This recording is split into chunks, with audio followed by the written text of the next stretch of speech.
Thank you for letting me be here. Um, when I interviewed for this job, one of the questions they asked was, are you willing to go and speak to groups about the Boys and Girls Club and what they do? Those of you who know me very well know that I rarely stop speaking. So that was a really good opportunity. I think Chris might have alluded to that a couple weeks ago when he was here, that I rarely stop speaking, even when he sometimes asks me to. So yes, that was one of the things that I would be happy to do, because there's nothing really more important to me than sharing with you what we do at the Boys and Girls Club and sharing with you what's important to me. The joke was that I kind of needed to get out of the house with my 3 kids. Um, as a working mom, what I do needs to be important. It needs to feel like there's value if I'm going to be away from my own children. And so that's always been really, really important to me in career choice, because if I cannot find daily value in what I'm doing, then it's really hard for me to justify being away from the people that I love most. In my job, very fortunately, 2 of those 3 kiddos come to the Boys and Girls Club every day.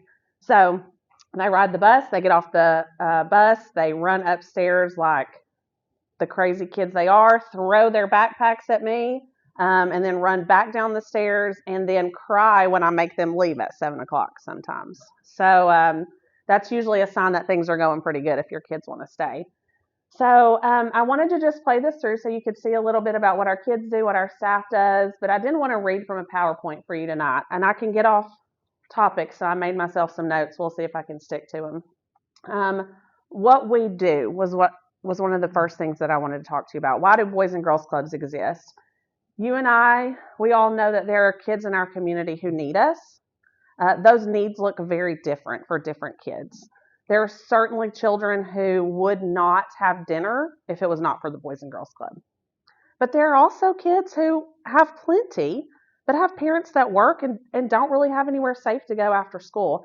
And I think if anything, COVID-19 and the whole pandemic really exposed why our kids need to be interacting with each other, why they need to be off their parents' phones and tablets while they're at home, even, supervised sometimes.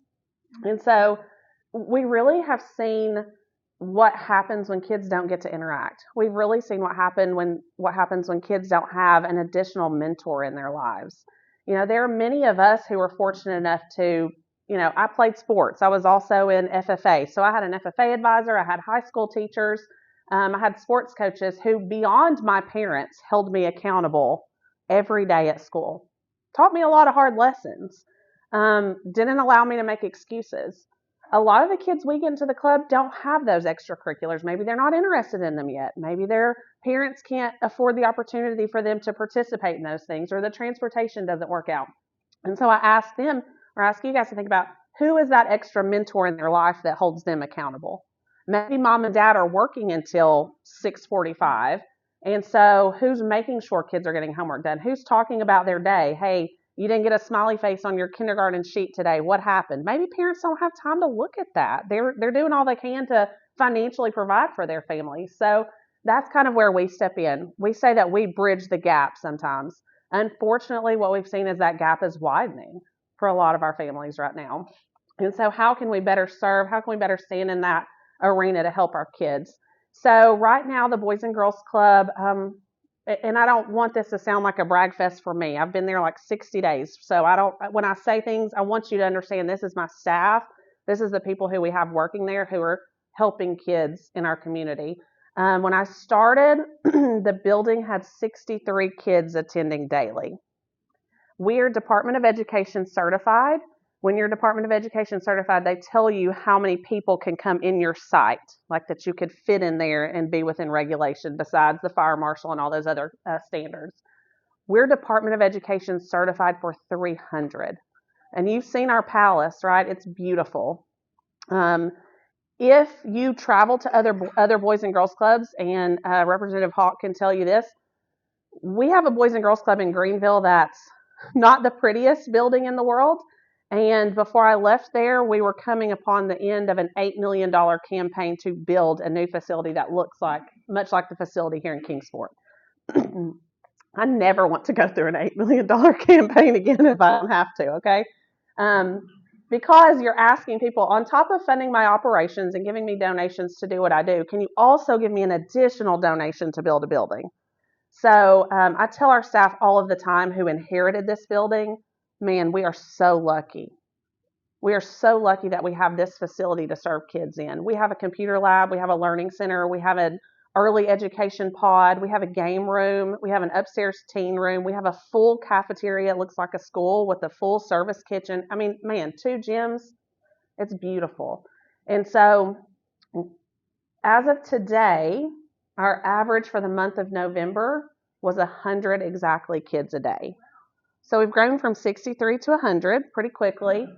Yesterday, we had 112 kids in the building. So our hope is to be, somewhere around, we're really hoping to break 150 before Christmas. And we really hope to see 200 or so in the year next year. And I think we'll do that pretty easily. What we do is we give kids a chance to complete homework, have somewhere safe to go after school, have mentorships with caring adults who, again, are going to stand in that gap, ask them the tough questions, make sure they're doing what they need to do. We serve meals. In the month of November, we served almost 2,000 meals to kids. Good meals, like my kids prefer to eat at the Boys and Girls Club. And I think I'm a decent cook. I don't know what that says about my cooking, but they prefer to eat at the Boys and Girls Club. They don't want to leave until they get Boys and Girls Club dinner. So very much like what you would see at school, right? A balanced meal. They get milk, usually a cookie or something for dessert. So they're pretty happy with that. Most of our kids are leaving between 6:30 and 7 p.m. So if you think about that for a little kid, that's pretty late in the evening to be getting home if they were to have to do homework after that, bath, bedtime, all that kind of stuff. So hopefully we can help parents knock some of those things out beforehand. Who can come to the Boys and Girls Club? Any child that could get to the Boys and Girls Club. Sullivan County, Kingsport City, we currently had a call. We're currently serving Scott County, Virginia kids. The families up there were given a 2-day notice before Thanksgiving that the only after-school child care facility in the area was closing. So, we say we want to serve kids, so time to put your money where your mouth is, and we made a logistical plan to get the 2 buses we have that are already full, picking up kids in Kingsport and Sullivan County up to Weber City. And so it picks up every day now at 3:30 at Weber City Elementary. So those kids are now coming to the club site. We actually had several after their first couple days at the club sign up for summer care too. So we're really excited about that. Our mission says that we serve kids who need us most. But again, that's not just socioeconomic, right? Just because your parents can afford to give you dinner doesn't mean that you don't need the Boys and Girls Club. And so any kid can come to the club as long as they're enrolled in kindergarten through high school. So we could potentially even have like 18-year-old seniors at the club. Our teen membership, just like everybody else, kind of suffered in COVID because I think a lot of parents realized their kids could stay home, even though we think that's probably not the safest, healthiest thing for them to be doing. But they can come to the Boys and Girls Club too. I'll tell you, we operate 3 sites currently. We operate at our main Eastman site, which is Department of Ed certified for 300. We share a space over at Riverview, and that's for our teens specifically. They have a really cool area. They've got like some video games. They've got a couch to hang out in there. They use the gyms. That's a great partnership with Parks and Rec over there. So we're open at that facility. And we are reopening in January the Reedy Point, so the old Cloud apartment complexes. We'll be opening up there again. There's just a tremendous need in that community for access to childcare where parents can walk and pick up their children at the end of the day. A lot of those families don't have their own transportation, and so we're trying to bus them to the Eastman site and back home. But being able to pick them up on their schedule is very important to those families. So we'll be opening back up in a partnership with Kingsport Housing Authority, which we really appreciate them working with us on that. So we'll be back over there January 9th. So 3 sites. We had formerly had a Hawkins County site. That was sometime before I was here. And we actually had a site in Scott County, Virginia. But we're easily able to bus the Scott County, Virginia kids to us. And I think the YMCA is serving the kids in Hawkins County now. So as long as kids get served, I think there's always been some question about the competition or how that works. And there's really no competition. Like, we just really want to make sure kids get served. And, there are lots of good places that can happen here. Boys and Girls Club, Girls Inc. Okay, there we go.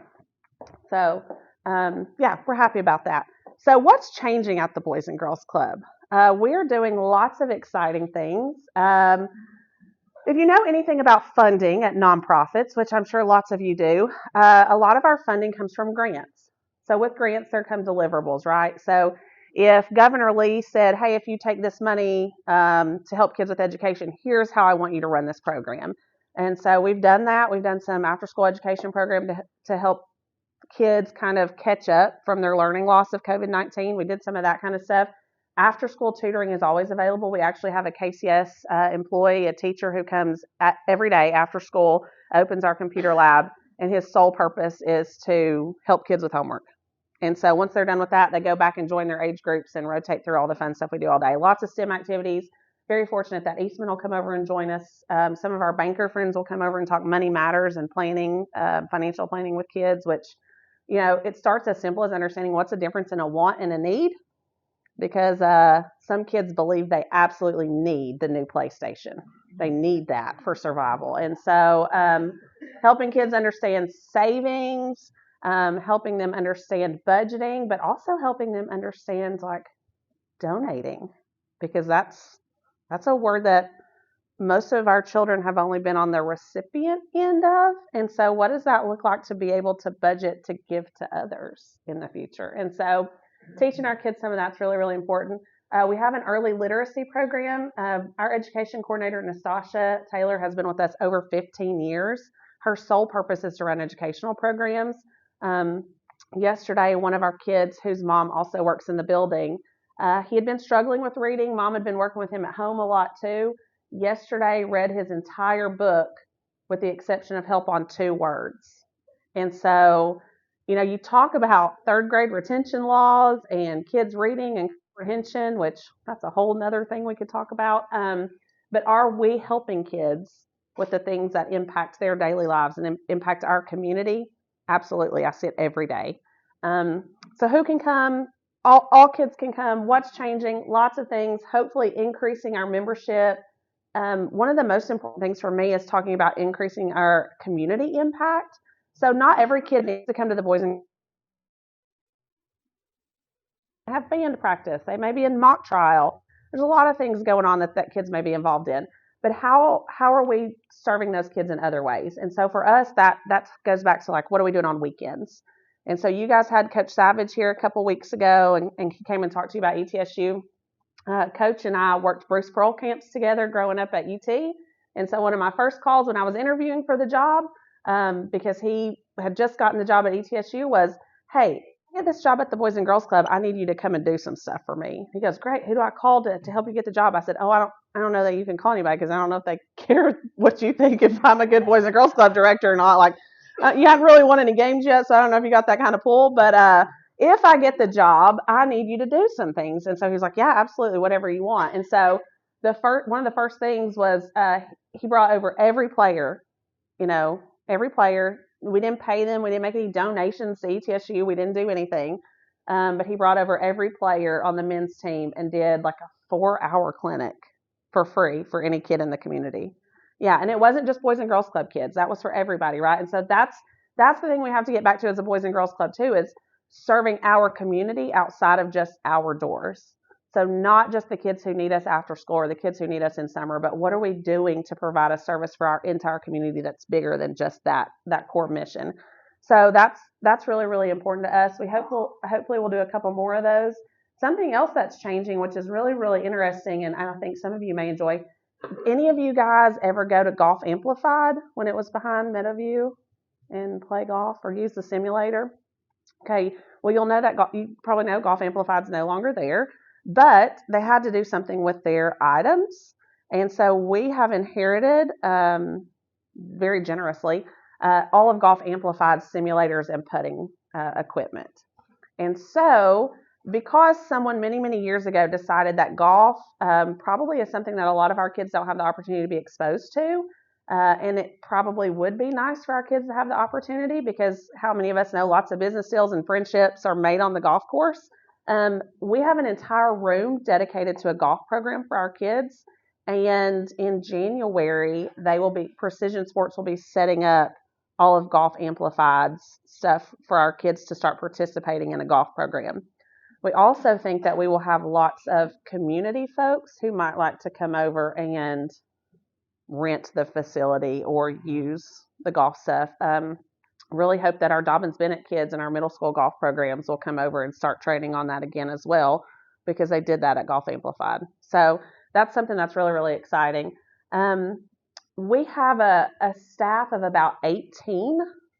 So part of those are full-time staff. Jonathan, who's not here today, he's kind of under the weather, but he's one of our folks that's a member of Kiwanis. A lot of our people are part-time staff who work after school hours and summer hours with our kids. We call them youth development professionals. They're not babysitters. They have training. They continuously train all year long. 2 of our staff members just got back from training in Charlotte. We have a social and emotional wellness coordinator who works full-time for us to help kids with behavior issues, kids that have some other needs that maybe are not getting addressed at school, at home, again, trying to stand in that gap, because schools can't be everything, and unfortunately homes can't be everything. So we've got to find ways to help. So that person works full-time with us. I think she ends up helping me more than she ends up helping the kids a lot of time. I don't know if she knew she was going to do that when she signed up.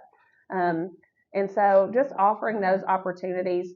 This picture here is all of our teens go on college and career exploration field trips. We want them to be thinking about being college and career. I think the thing that we usually hear people say is college or career ready. My hope, I have a background in career and technical education. My hope is that we would be graduating students who are both career and college ready. Because what happens if you absolutely thought you were going to college and you get there for a semester and you think, oh gosh, this just kind of isn't for me. I wish I could do something else. Or what if you go into a career because you were career ready and decide, gosh, I really think I'd like to go to college. So our workforce development program is really, really crucial in helping us prepare teens to be college and career ready. So we want to expose them to both of those. One of the newest grants that we just got, any of you guys or maybe kids or grandkids have any of those Oculus headsets where they do the virtual reality stuff? Maybe at Christmas they made you walk the plank or that kind of thing. Yeah, we have one at our house, and we recently just received a grant for a transfer Oculus system. Our kids can actually wear in virtual reality train in many careers, nursing, aviation. There's like 50 different career areas. And so if they complete enough hours, they're actually able to print a certificate to go with career or college applications, welding, and some other things like that too. So again, helping kids, no, it's not exactly like striking an arc and welding, but if they can get that exposure and realize, wow, this is something I'm kind of good at, or this is something I kind of like, before enrolling at RCAM or somewhere else and getting a semester deep and going, I kind of didn't really know it was like this, then that's something we're really, really proud of and think can be really, really beneficial for kids, especially in our community. Something that I wanted to share with you guys is that we are approaching our 75th year of having a Boys and Girls Club in Kingsport. 75 years. So you will see some exciting things coming out. If you follow our social media, if you see us on the news and the newspaper, there will be some exciting announcements about how we plan to celebrate our diamond anniversary. Anne's not here, so I'll give you a little bit of a preview. Many of you participate in our Poore raffle and the gala every year. The gala is going to be in August this year, and it's actually going to be downtown at the Reserve. And so we'll be celebrating 75 years with a night in the Big Easy. So if you love New Orleans and you like all things kind of fun and French Quarter-ish, we'll be doing that. And so we're really excited. The Reserve has offered us a chance to, operate at a different venue and kind of do some cool, fun things there. We'll also be having a brand new event to Kingsport. It's going to be called the Night of Champions. The speaker is still pending, but our ask is out to Coach Rick Barnes to come and be our speaker for that event. And so hopefully we can make that schedule work out. It will also be a high school version of ESPN's ESPYs awards. So we have a committee that will put together nominations for award categories, and those students and their families will have the opportunity to walk the red carpet, and we will announce winners, and then Coach Barnes will bring greetings that night too, should his schedule allow. So Josh Dobbs is our backup. That's a pretty nice backup. Yeah, that's a pretty good backup. I mean, yeah. So he's gone from backup to star many times. So I feel like he could go from backup to star with us. But I think just having Coach Barnes here, we have a special award in mind for a Kingsport native that Coach Barnes is pretty close to. So we would like him to be here for that. So we'll see. But yeah, that's going to be a really exciting event. That one will be at Meadowview. That'll be end of April, beginning of May, depending on the speaker's availability. So I think that'll be really, really cool. Again, all the fundraising we do, all the events we do is so that we can do what we want with our money, helping kids at the Boys and Girls Club. You can write grants, and if any of you are grant writers, you can write grants all day, and they all have deliverables. And some of them are great, and some of them are like, wow, this really probably wasn't what they had in mind when they wrote it, and the kids are not really enjoying it. The more unrestricted dollars I have in my budget, the more I can do specifically to meet the needs what kids have. I can write federal grants and state grants all day, and sometimes they align with the needs of Kingsport kids, and sometimes I can tweak them, but the more unrestricted dollars I have. So if you get tired of me begging you for money, and you get tired of me saying, how about $10 more for the Boys and Girls Club? Or if you get tired of getting our Christmas mailers in the mail, just know I'm doing it for a good reason, okay? I want those unrestricted dollars so that when my kids say, this is what we want to do, when our community says, this is what our kids need, and there are no grants out there that perfectly align with that, I can say, you know what, we can afford to do that program with our kids because we have the money to do it. And so that's really important to me too, because we can find things all day, bicycling programs, rock climbing programs, and all things. If that's what the community in Kingsport says, yes, our kids need this, then we can do that. But if it doesn't align, I want to be able to have those unrestricted funds to do what my kids want to do, and it's going to help them be most successful.